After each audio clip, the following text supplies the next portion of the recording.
오늘부터 디모데전서의 말씀을 함께 나눕니다. 디모데전서는 로마 1차 투옥에서 풀려난 바울이 마게도냐 여행 중에 에베소 교회에서 목회하고 있던 젊은 목회자 디모데에게 당시 에베소 교회가 직면하고 있던 여러 현안들에 대한 목회 지침을 주고자 써보낸 서신입니다. 당시 디모데가 목회하던 에베소 교회는 유대주의적 율법주의와 영지주의 위협에 직면해 있었습니다.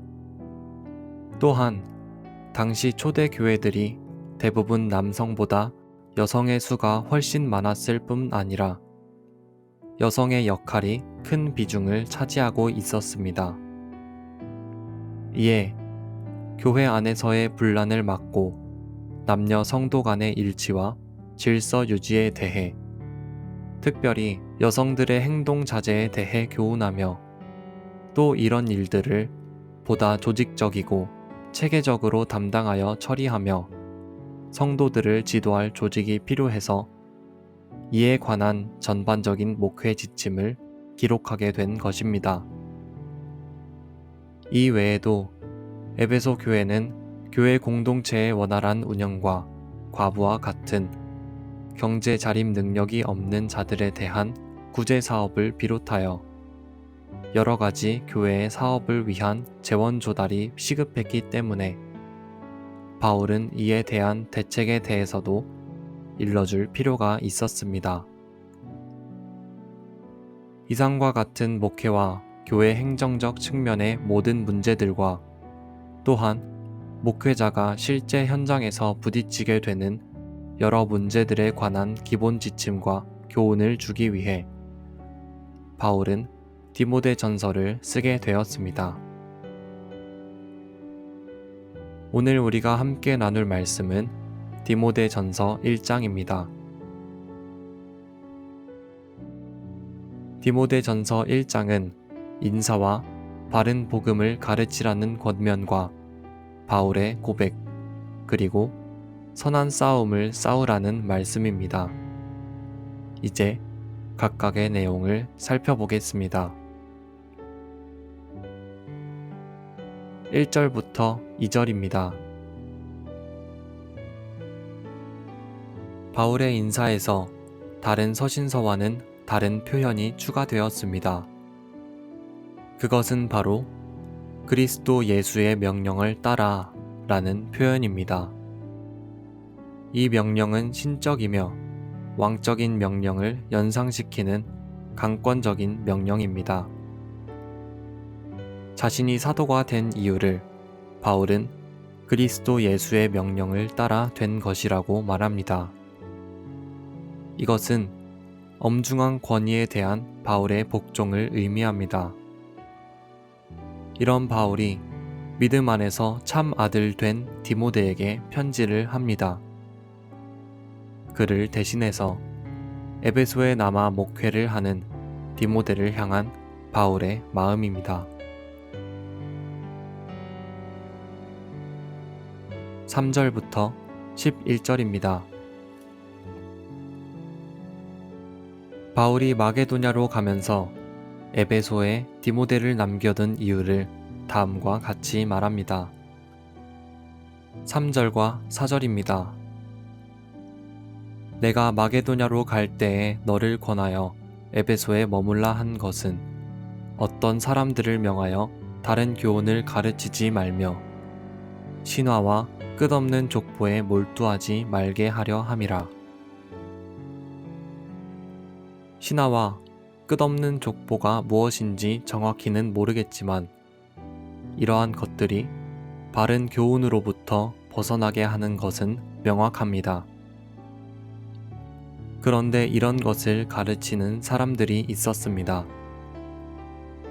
바울이 전한 복음은 청결한 마음과 선한 양심과 거짓이 없는 믿음에서 나오는 사랑이지만 이들이 가르치는 것은 헛된 것일 뿐입니다.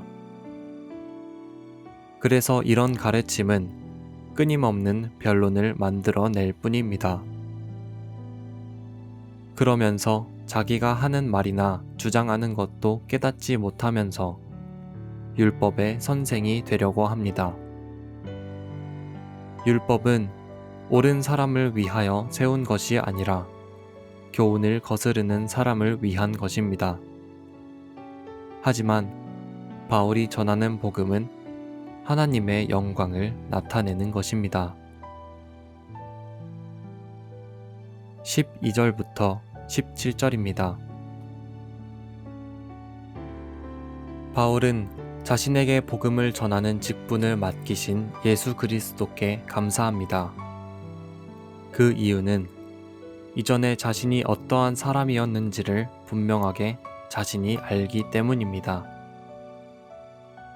바울에게 주의 은혜가 없었다면 결코 이런 직분을 맡을 수 없었을 것입니다.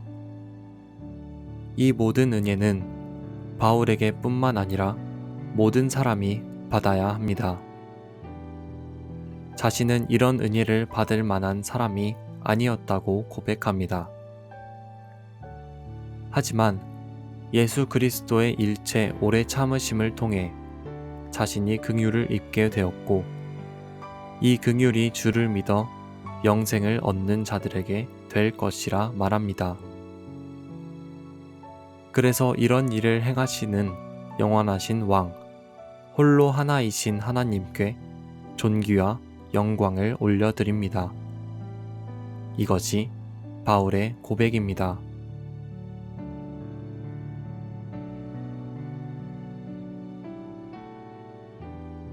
(18절부터 20절입니다) 바울은 디모데에게 진리로 선한 싸움을 싸우라고 명합니다. 그리고 믿음과 착한 양심을 가지라고 말합니다. 믿음과 양심이 없다면 그것은 더 이상 하나님과 관계가 없다는 말입니다. 바울은 양심을 버리고 믿음에 관하여 파선한 두 사람을 예로 듭니다. 바로 후메네오와 알렉산더입니다.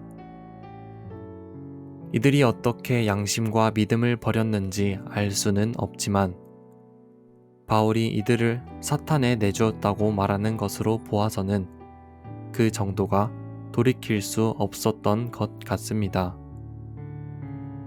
그리고 이들을 계속 방치한다면 하나님께서 계속 모독을 받으실 것이기 때문에 그들을 징계한 것으로 보입니다.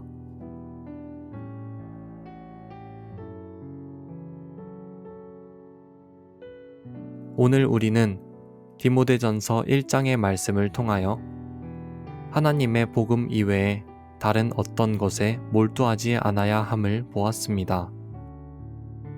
특히 교회는 복음 이외에 다른 것에 몰두하게 되면 그 정체성을 잃어버리게 됩니다. 그리하여 사랑이 나타나는 것이 아닌 끝없는 논쟁이 나타나고 그 결과 교회는 교회로서의 역할을 상실해 버리게 됩니다. 그런데 이러한 사실이 여전히 오늘날도 유효합니다.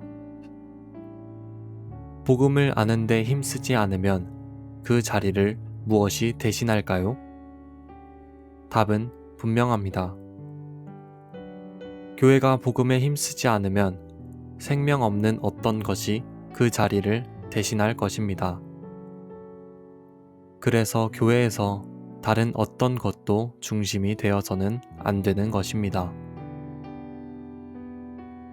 또 바울이 하나님의 은혜로 말미암아 자격 없는 자신이 직분을 맡게 되었다는 것을 보았습니다. 이는 오늘 우리에게도 동일하게 적용되고 있습니다. 우리도 자격 없는 사람들입니다. 하지만 하나님의 은혜로 우리도 하나님의 자녀로 살아가고 있습니다. 구원의 감격과 기쁨으로 하나님을 예배하는 자로 살아가고 있습니다. 그래서 모든 것이 다 하나님의 은혜라고 고백하는 것입니다. 마지막으로 우리는 믿음의 선한 싸움을 하며 살아가야 한다는 것을 보았습니다. 세상은 언제든지 우리의 믿음과 양심을 어떻게 해서든지 버리게 만들려고 합니다. 이런 의미에서 본다면 우리의 믿음은 그냥 지켜지는 것이 아니라는 사실을 알게 됩니다. 우리의 믿음은 끊임없이 세상과 싸우면서 지켜야 할 가장 소중한 것입니다.